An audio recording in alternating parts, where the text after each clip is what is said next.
शगनाववतु शगनं पुनर्तु शगवीर्यं करवावकै तेजस्विनापतीतमस्तु मा विद्विषावकैः। ॐ शान्ति शान्ति शान्तिः। ஞான கல்வியை பெறக்கூடிய சாதகனுக்கு 4 தகுதிகள் வேண்டும். அதில் முதல் தகுதியான விவேகம் பார்த்தோம். இரண்டாவது தகுதியான வைராக்கியத்தோட 2ஆம் பகுதியை நம்ம இப்போ பார்க்க போகிறோம். குறள் பற்றுக பற்றற்றான் பற்றினை அப்பற்றை பற்றுக பற்று விடற்கு. பற்று இல்லாதவனுடைய இறைவனாகிய தாமரை திருவடிகளை மட்டுமே பற்றி கொண்டு இருக்க வேண்டும். இது மற்ற எல்லா பற்றுக்களையும் விடுவதற்கு மூல காரணமாக இருக்கிறது.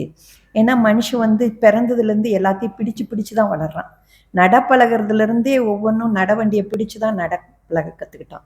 அப்புறம் மனசு புத்தி அகங்காரம் ஒவ்வொன்றையாக பிடித்து கொண்டே தான் வாழ்ந்துகிட்டு இருக்கான். இப்போ திடீர்னு விடணும்னு சொன்னால் விட முடியாதுங்கிறதுனால பற்றை விடக்கூடிய அந்த இறைவனுடைய தாமரை திருவடிகளை பற்றி கொண்டால் பற்று நம்மளுக்கு விடுபட முடியும் அப்படிங்கிறது. இது குறள்ல வர்றது. அடுத்தது நம்மளுடைய வேதாந்த பற்றில் என்ன சொல்கிறாங்க அப்படின்னா, அற்றது பற்றாயின் ஊற்றது வீடு. அற்றது பற்றாயின் ஊற்றது வீடு.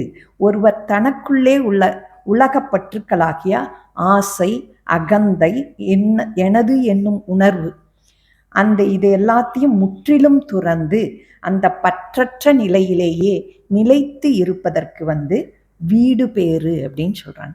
இந்த வைராக்கியம் வீடு பேற்றை நிலையாக கொடுக்குது அப்படின்னு சொல்கிறாங்க. இதை நம்ம குரு பூர்ணிமா வந்ததுனால இதற்கு உதாரணமாக பற்று விட்டவர்களில் மிகச்சிறந்தவராக நம்ம ஆச்சாரியராக இருக்கக்கூடிய ஆதிசங்கரரோட வாழ்க்கையில் சின்ன பகுதியை மட்டும் நான் எடுத்துக்கிறேன். ஸ்ரீ சங்கரர் கேரளாவில் பிறக்கிறாரு. இப்போ கேரளாவோட நீங்கள் பார்த்தீங்கன்னா தெரியும், tagline Kerala God's own country அப்படின்னு சொல்கிறாங்க. ஏன் அப்படின்னா பரசுராமர் அந்த ஆயுதத்தை எரிஞ்சு அந்த பரசை எரிஞ்சு பெற்றதுனால அது காட்ஸ் ஓன் கண்ட்ரி அப்படிங்கிறதுக்கு ஃபஸ்ட்டு விளக்கமாக கொடுக்குறாங்க. இன்னொன்று பத்மநாத சுவாமிக்கு அந்த நாட்டை அவர் சமர்ப்பணம் பண்ணதுனால அது காட்ஸ் ஓன் கண்ட்ரி அப்படின்னு சொல்லி அந்த டேக்லைனில் வருது. இதுக்கு பாரதியாரை நான் இது பண்ணிக்கிறேன். ஏன்னா ரொம்ப சுருக்கமாக சொல்லணுங்கிற போது பாரதியை விட்டுட்டு என்னால் அடுத்த லைன் போக முடியல. அவர் சொல்கிற பாரதி 66ங்கிறதுல வர முதல் கவிதை, ஞாயிற்றை சங்கிலியால் அளக்கல் ஆமோ ஞான குரு புகழினை வகுக்கல் ஆமோ 1000 நூல் எழுதினாலும் முடிவுறாதாம் ஐயனவன் பெருமை நான் சுருங்கச் சொல்வேன் அப்படின்னு சொல்லி பாரதி சொல்கிறார். இந்த பூரணா நதி பாயக்கூடிய ஒரு இடம் காலடி. இந்த காலடி மிகச்சிறப்பான ஒரு செழுமையான வளமையான இடமா இருக்க காரணம் பூரணா நதி பாயுது. நம்ம இதில் பூரணம் அப்படிங்கிறது ரொம்ப முக்கியமான இதாக இருக்குது. ஆத்மா பூரணம்னு சொல்கிறோம். ஆதிசங்கரர் பிறந்த இடத்துல பாயக்கூடிய நதி பேர் கூட பூரணம். அந்த பூர்ணா நதி கரையில் இருக்கக்கூடிய காலடி அப்படிங்கிற கிராமத்தில் ஸ்ரீ சங்கரருடைய தந்தையான பரமசிவனுடைய அவதாரம் ஆன ஸ்ரீ சங்கரருடைய அவதாரத்துக்கு காரணமாக இருக்கிறவங்க யாருன்னா, அவங்க அப்பா ஒரு அந்தனர். அந்த அந்தனர் மரபத்தில் வந்தாலும் அவர் கடவுள் மேலே மிகச்சிறந்த பக்தி வச்சுருக்காங்க. அவங்க யார் அப்படின்னா சிவகுரு ஆரியாம்பாள் தம்பதி. அவங்க 2 பேர்த்துக்குமே குழந்தை இல்லைங்கிற கவலை காரணமாக அங்கே பக்கத்தில் இருக்கிற வடக்குநாதன் அப்படிங்கிற ஒரு கோயிலில் போய் பஜனம் இருத்தல் அப்படிங்கிறாங்க. பஜனம் இருத்தல் அப்படின்னா என்னன்னா 6 கால பூஜையை பார்ப்பாங்க. 6 கால பூஜையும் பார்த்து சுவாமியை தரிசனம் பண்ணி அங்கே இருந்து பாராயணமெல்லாம் பண்ணி அங்கேயே தங்கி இருக்கிறது பஜனம் இருத்தல். அந்த மாதிரி பஜனம் இருந்து வேண்டி கொண்டதுனால தான் சிவனே அவதாரமாக பிறக்கிறார். அந்த பரம கருணை மிக்கதுனால. இந்த ஊர் திருச்சிவப்பேரூராக இருந்தது. ஆனால் இப்போ கூப்பிட்ற திருச்சூர்னு கூப்பிட்றோம். இது விருஷாசலம் அப்படின்னு சொல்கிறாங்க. ஏன்னா வடக்கன் குன்று விருஷாச்சலம் அப்படிங்கிறது வந்து வடக்கன் குன்றுன்னு சொல்கிறோம். ஏன்னா ரிஷபம் வந்து சிவனுடைய வாகனங்கிறதுனால அது வடக்கன் குன்று அப்படிங்கிறது வந்து பேச்சு வழக்கில் மருவி வடக்கு நாதன் அப்படிங்கிற ஒரு முறையில் இப்போ கூப்பிட்டுருக்கோம். இது வந்து சிவன் அவதாரமாக ஆகக்கூடிய ஆண்டு வந்து வசந்தமாக இருக்குது. அதனால நந்தன ஆண்டு, வைகாச மாதம், மாதவி மாதம்னு இதை சொல்கிறாங்க. சுக்லபட்சம், பஞ்சமி, நண்பகல், ஆதிரை நட்சத்திரத்தில் இவர் வந்து அவதாரம் பண்ணுறாரு. இந்த ஆதிசங்கரர் வந்து பிறந்தது வந்து ஆண்டுகள் வந்து ஒவ்வொருத்தரும் ஒவ்வொரு காலம் சொல்கிறாங்க. நான் வந்து 1 முதல் 8 நூற்றாண்டுக்குள்ளார அப்படின்னு சொல்லி அந்த குத்து மதிப்பாக தான் அது சொல்லியிருக்காரு. நான் வந்து இந்த எல்லாத்தையுமே வந்து பார்த்திங்கன்னா ஜெய ஜெய சங்கரா ரா கணபதி அவர்கள் எழுதினது. அந்த வந்து 1963 அதுக்கு முன்னாடியே கல்கியில் வந்து தொடராக வந்துட்டு இருந்தது. இந்த ஜெய ஜெய சங்கரா ரா கணபதி எழுதினது. அவர் எழுதின நூலை வந்து பேஸ் பண்ணி தான் இந்த கதையை வந்து இந்த டீட்டெயில்ஸ் எல்லாமே நான் எடுத்திருக்கேன். நானாக எதுவும் சொல்ல, அந்த புத்தகத்திலேருந்து கிடைத்த குறிப்புகள் தான். அடுத்தது வந்து உலகம் ஒரு மாயை, அந்த மாயை வந்து பொய் தோற்றம் அப்படின்னு எடுத்ததையும் சொல்லி அப்போ நிஜமானது எது அப்படின்னு தேட வைக்கிறார். பொய்ன்னு ஒன்று காமிச்சா மட்டும் பத்தாது, நிஜத்தையும் சுட்டி காமிச்சு அந்த நிஜம் நீதான்ப்பா, வேற யாரும் இல்லை அப்படின்னு உணர்த்துறதுக்காக பிரம்மம் சத்தியம் ஜீவோ பிரம்மைவ நாப்பர அப்படிங்கிறது தான் அத்வைத சித்தாந்தத்தோட சாரம். அதை வந்து சங்கரர் எப்படி நிரூபிக்கிறார் அப்படிங்கிறதுக்கு முன்னாடி, இவர் வந்து தன்னை நினைச்சு பிறந்ததுனால மட்டும் இல்லை, பிறப்பிலேயே வந்து சர்வ லட்சணங்கள் அங்க லட்சணங்களோட பிறக்கிறாரு.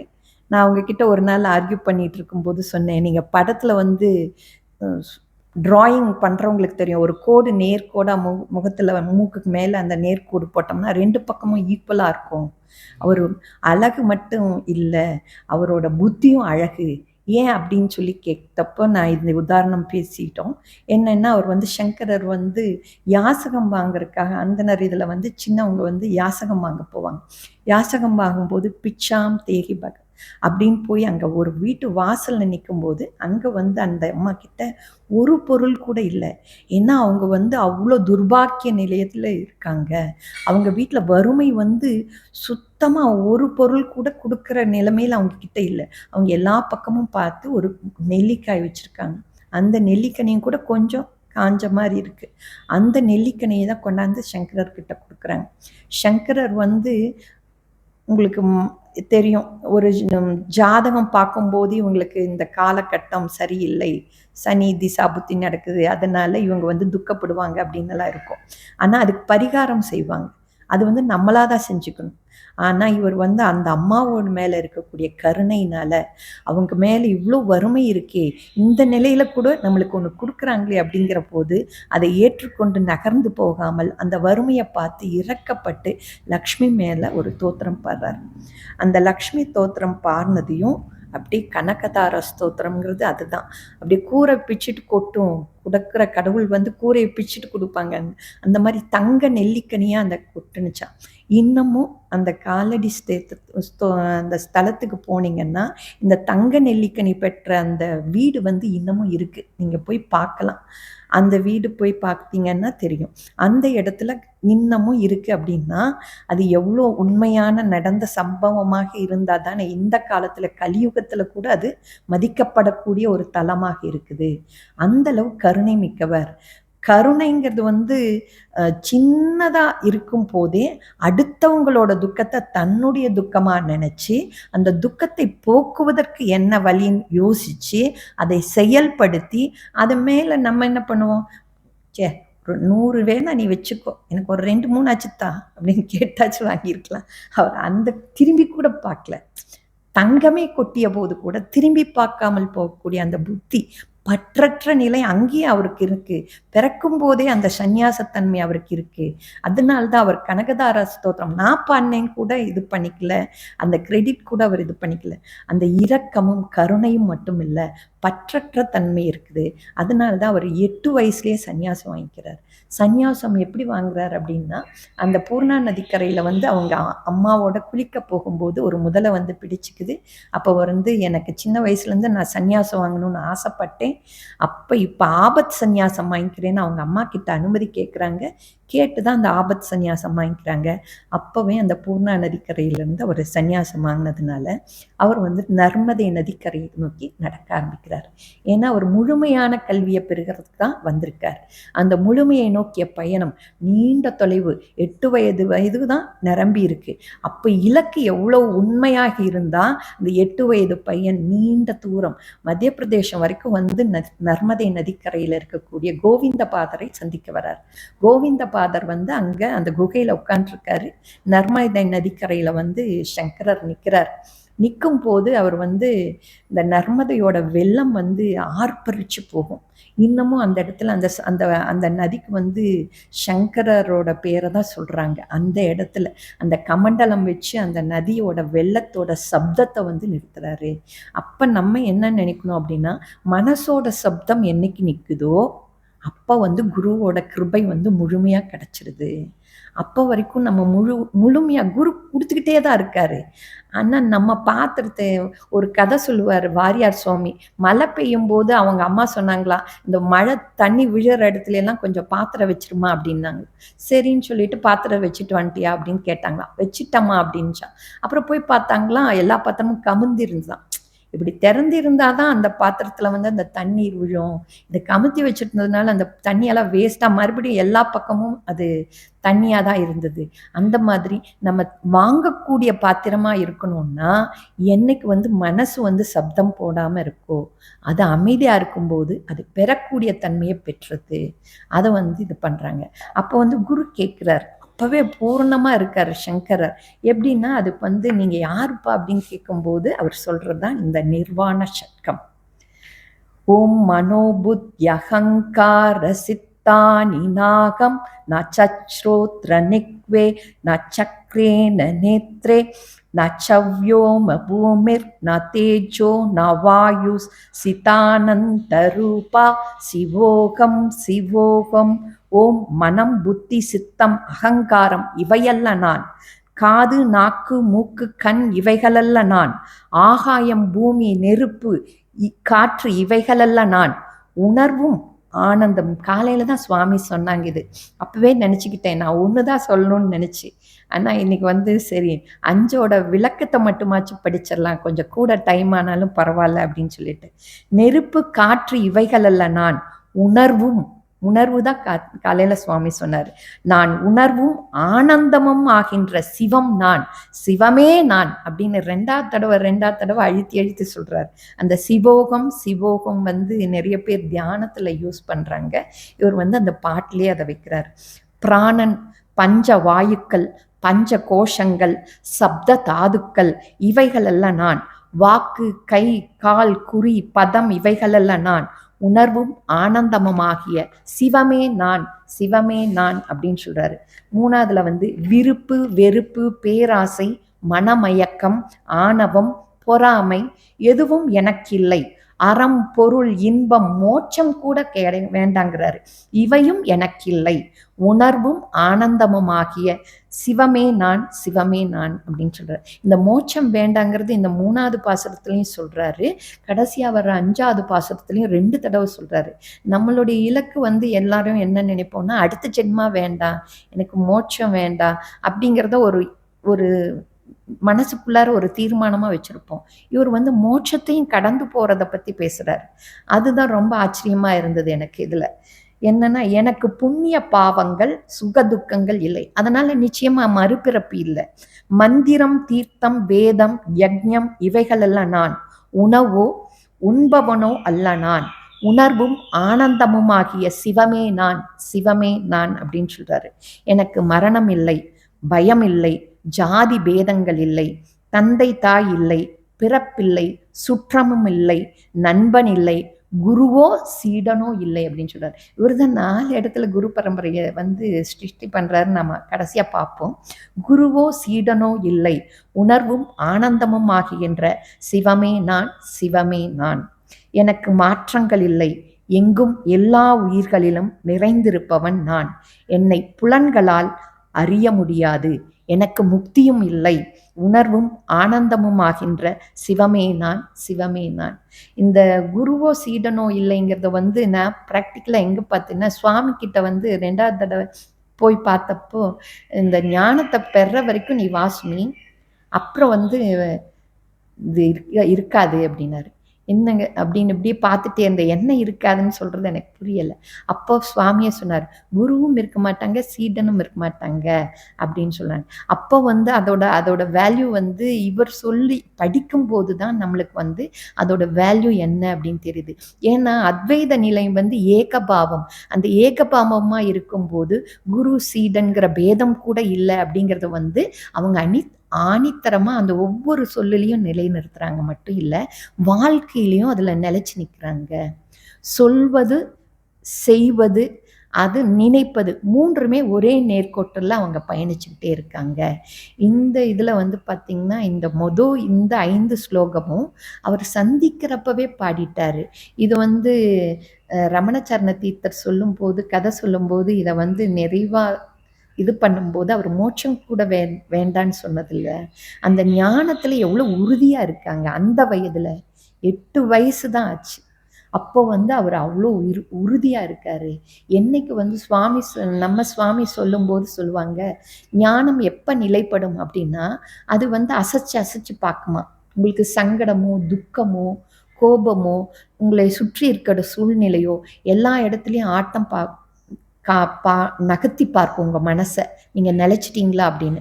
அப்போ என்னைக்கு வந்து அதில் நிலைத்து இருக்கிறோமோ அப்போ எதையும் பாதிக்காது, நகர்ந்து போயிட்டு கொண்டே இருப்பீங்க. ஒரு நதி வந்து எந்தையும் பாதிக்கிறதே இல்லை. அதில் வந்து அசுத்தத்தை கழுவுனாலும் அதனால இது பண்ணுறதில்ல. புனிதம்னு சொல்லி தலையில் அபிஷேகமாக தெளிச்சுக்கிட்டு போகிறவங்களுக்கும் அது ஆசீர்வாதமும் எதை பற்றியுமே கவலைப்படுறதில்ல. அது கடலை நோக்கி போகுது. தன் முனைப்பு, நான் நதிங்கிற பேரை கூட கடலில் போய் விட்டுருது. அந்த மாதிரி எந்த இடத்துல அகங்காரம் போகுதோ அங்கே ஞானம் வந்து நிலை பெற்றுது. அதை தான் இவர் மொத்த வாழ்க்கையிலையும் இது பண்ணுறாரு. இவருக்கு நிறைய சிஷ்யர்கள் எல்லாம் இருக்காங்க. அதில் வந்து நான் ஒரு இது மட்டும் எடுத்துக்கிறேன்.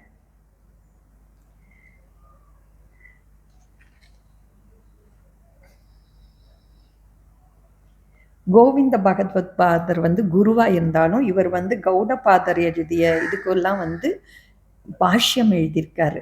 என்னன்னா, இவர் வந்து 16 வயசுக்குள்ளாரையே எல்லாத்துக்கும் பாஷ்யம் எழுதிட்டார். 8 வயசுல சந்நியாசம், 16 வயசுல எல்லாத்துக்கும் முக்காவாசி பாஷ்யம் எழுதிட்டாரு.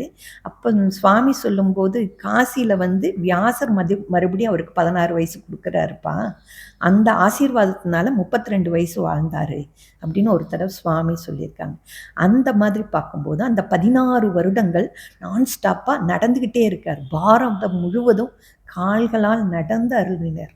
அப்போ அந்த காலத்தில் வந்து ஒருத்தர் வந்து கேட்டால் கூட அவர் அந்த ஏகஸ்லோகி அந்த இதில் வந்து விளக்கம் கொடுக்குறார். நீண்ட காலம் வந்து பயணித்து அத்வைதம் மட்டும்தான் அப்படிங்கிற உண்மையை வந்து ஸ்தாபகம் பண்ணுறாரு. இந்த சண்மக அதாவது சிவன், அம்பாள், விஷ்ணு, கணபதி, சுப்பிரமணியர், சூரியன் எல்லா மதங்களையும் இணைச்சதும் சங்கரர் தான். இவர் சங்கரர் வந்து ஒவ்வொரு ஆலயங்களையும் எப்படி பூஜை முறைகள் நடத்தணும் அப்படிங்கிறதுக்கு எழுதியிருக்கார். தோத்திர பாடல்களும் நிறைய எழுதியிருக்கார்.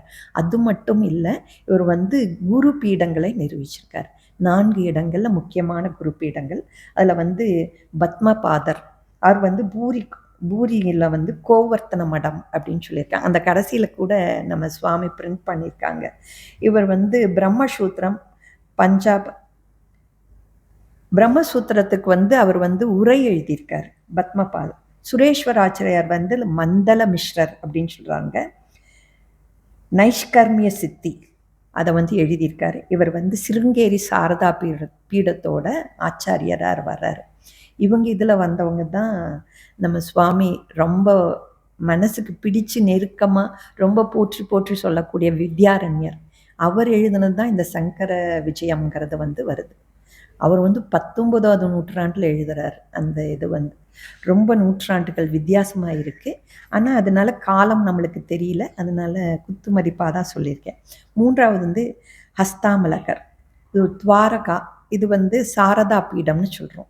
அடுத்து வந்து தோடகாச்சாரியார் கிரி, அவர் வந்து தோடகம்ங்கிற என்ற கடுமையான சந்தத்தில் பாடினதுனால இவருக்கு வந்து தோடகாச்சாரியார்னு பேர். இந்த 4 மடங்கள் வந்து சங்கரர் பரம்பரையில் இன்றமும் இன்னைக்கும் உயிர்ப்போடு அந்த அத்வைத சித்தாந்தத்தை சொல்லிக்கொண்டே இருக்கக்கூடாது.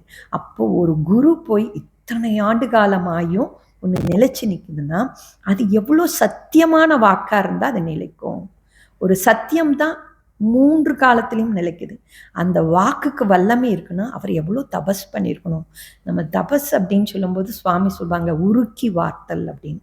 உருக்கி வார்த்தல்னா தான்கிற அகங்காரம் இல்லாமல் எதுவுமே இல்லாமல் பிறர் நன்மைக்காக தான் அதை அத்தனையும் செய்கிறார். நம்மளோட தேவைக்கு நம்மளுடைய புகழுக்கு அப்படின்னு எந்த ஒரு கிஞ்சித்தம் சின்ன ஒரு துளி அளவு கூட அதில் இல்லை. அதனால தான் அவர் பற்றற்ற சன்னியாசி. அந்த வைராக்கியத்தை வந்து முன்னிலைப்படுத்தணுங்கிற இந்த வைராக்கியத்துக்கு வந்து அவரோட வாழ்க்கையை நான் உதாரணமாக எடுத்துட்டேன். ஹஸ்தாமலகரோட ஒரு சின்ன கதையை சொல்லி, ஏன்னா குரு சிஷ்யரில் குருவை சொல்லிட்டோம், சிஷ்யரும் அதுக்கு எப்படி தகுதியாக இருக்காங்க அப்படிங்கிறது தான் இதில் முக்கியமாக இருக்கிறதுனால ஹஸ்தாமலகர் வந்து 13 ஆண்டுகள் வந்து மௌனமாகவே இருக்கார். அவங்க அப்பா வந்து இவனை ரொம்ப மக்கா இருக்கான், ஒன்றுமே ஜடம் மாதிரி இருக்கான், எந்த உணர்வுகளுமே இல்லை, புத்திசாலியா இல்லையோ அப்படின்னு கவலைப்பட்டுக்கிட்டே இருக்காங்க. அப்போ ஆதிசங்கரர் வந்து அவர் கர்நாடகா மாவட்டத்தில் வந்து இப்போ கர்நாடகா டிஸ்ட்ரிக்டில் கர்நாடகாவில் வந்து செல்லூர் அப்படிங்கிற இடத்துல வந்து அவர் கொல்லூருங்கிற இடத்துல தான் அந்த நிகழ்வு நடக்குது. அவங்க அப்பா பேர் வந்து பிரபாகரன். அவர் மகன் வந்து சிறப்பாக இல்லைனாலும் ஓரளவு புத்திசாலியாக இருக்கணும்.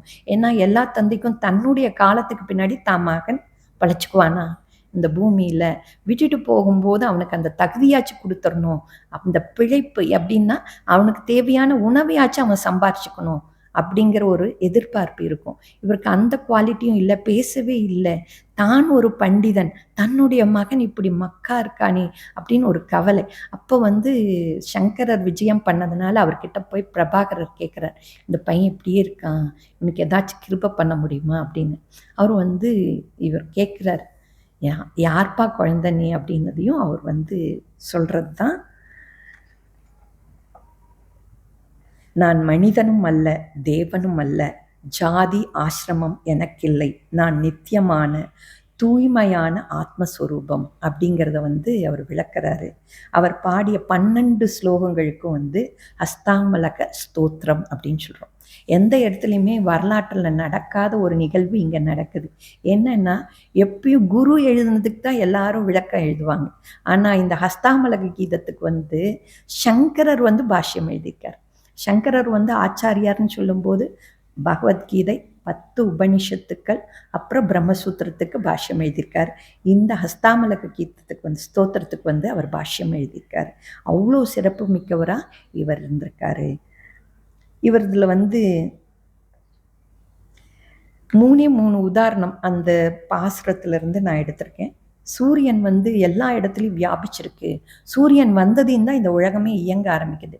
அருணோதயம்னு சொல்லுவாங்க. சூரியன் வருவதற்கு முன் ஒரு 2 மணி நேரம் முன்னாடி, அந்த 4 மணிக்கு முன்னாடி பார்த்தீங்கன்னா அப்படியே கிளிகள் குருவிகள் எல்லாம் கிச்சு கிச்சு கிச்சுன்னு கத்த ஆரம்பித்து அப்போ தான் அந்த விடியல் துவங்கும். அவங்க யாரும் டைம் வாட்ச்க்கால இல்லை அலாரம் வச்சோ எழுந்திருக்கிறதில்ல. ஆனால் அந்த சூரியன் வருவதற்கு முன்னாடி அந்த உயிர்ப்பு தன்மை கிடைக்குது. ஏன் அப்படிங்கிற போது சயின்ஸ் படி சுவாமி சொன்னாங்க, உயிர்ப்பு சக்தி வந்து சூரியனிடமிருந்து தான் ஒவ்வொரு உயிருக்கும் கிடைக்கிறது. அந்த உயிர்ப்பு ஆற்றல் வந்து தேஜஸ் அப்படின்னு சொல்கிறோம். அந்த ஏக சக்கரதாரி அவர் ஒரு சக்கரத்தில் தான் வலம் வர்றாரு. அந்த சூரியன் வரும்போது அவர் கூட 7 பேர் வருவாங்க. ஆனால் அவர் மட்டுமா ஒளிரக்கூடியதாக இருக்கார். இந்த உயிர்ப்போட வைக்கக்கூடிய ஆற்றல் வந்து அவர்கிட்ட இருக்குது. அவர் வந்து அதனால்தான் சூரியன் வந்து எதனாலும் பாதிக்கப்படுவதே இல்லை. அவர் முன்னமாக தான் இந்த உலகம் முழுவதுமே இயங்குது. ஆனால் அவர் எதையை பார்த்ததும் பாதிக்கப்படுவதே இல்லை. நல்லது நடந்தாலும் சரி, கெட்டது நடந்தாலும் சரி, அவர் கடந்து போய்கொண்டே இருக்கிறார். ஏக சக்கரம் கீழே பேலன்ஸ், சைக்கிளில் 2 சக்கரத்தில் ஓட்டிகிட்டு வரும்போதே நம்மளுக்கு பேலன்ஸ் சில சமயம் தடுமாறும். கை காமிச்சு இப்படி கிராஸ் பண்ணணுங்கிற போது அவர் ஒரு சக்கரத்தில் வரணும்னா அவரோட புத்தி வந்து எவ்வளோ நிலைச்சிருக்கணும் அப்படிங்கிறது ஒரு வியப்பாக இருந்தது. அப்புறம் அக்னி இதை வந்து உதாரணம் காமிக்கிறாரு. அக்னி வந்து வெப்பம் தருவது, நெருப்பு இல்லாமல் எந்த சூடு இருக்க முடியாது. அதுபோல் ஆத்மா இல்லாமல் இந்த அகிலத்தில் எதுவுமே நடக்காது அப்படிங்கிறது வந்து இந்த ஹஸ்தாமல கீதத்தில் வர்ற 3 உதாரணங்களை தான் நான் இப்போ சொல்கிறேன். ஃபர்ஸ்ட் உதாரணம் வந்து சூரியன், 2வது உதாரணம் வந்து அக்னி, 3வது வந்து கண்ணாடி. கண்ணாடி வந்து அசைஞ்சிக்கிட்டே இருக்கிற இடத்துல இருந்தது அப்படின்னா கண்ணாடி அசையும் போது அதில் தெரியக்கூடிய முகமும் அசைவது போல தோன்றும். ஆனால் அந்த கண்ணாடி வந்து பிம்பம் தான் அசைத ஒழிய அதில் முன்னாடி இருக்கிற உருவம் ஒன்றும் அசையறதில்ல. அந்த மாதிரி ஆத்மா என்றைக்குமே அசையாதது. இது பிரதிபலிக்கக்கூடிய இடத்துல இருக்கிறதெல்லாம் பார்த்திங்கன்னா அசையறது மாதிரி ஒரு தோற்றம் தான் தருது. ஆனால் ஆத்மா என்றைக்கும் அசைவு இல்லாமல் நிலைத்து நித்தியமாக இருக்கக்கூடிய ஏக பொருள், ஒரே ஒரு பொருள் தான் ஆத்மா. அந்த ஆத்மாவில் நிலைச்சிருக்கணும் அப்படிங்கிற அந்த ஞான கல்வி பெறுவதற்கு 2ஆம் படியாக இருக்கக்கூடியது வைராக்கியம். அந்த வைராக்கியத்தில் நிலைச்சிருக்கணும் அப்படின்னா நம்ம வந்து எப்படி இருக்கணும் அப்படின்னா சன்னியாசி போல் பற்றற்று இரு. பற்றற்று இருன்னா நீ சாப்பிட்றதுலையோ சுற்றத்துலையோ அதில் இல்லை, உனக்குள்ளார இருக்கக்கூடிய சரீரப்பற்று, மனசு, புத்தி, அகங்காரம், அப்புறம் இந்த பிராணன் கொடுக்கக்கூடிய உடல் ஆற்றல் ஆகிய சக்தி, இதில் எல்லாத்திலிருந்தும் விலகி இருக்கிறதா பற்று. அற்றது பற்றாயின் உற்றது வீடு. இதுதான் இன்றைய தலைப்பு. நன்றி, வணக்கம். ஓம்.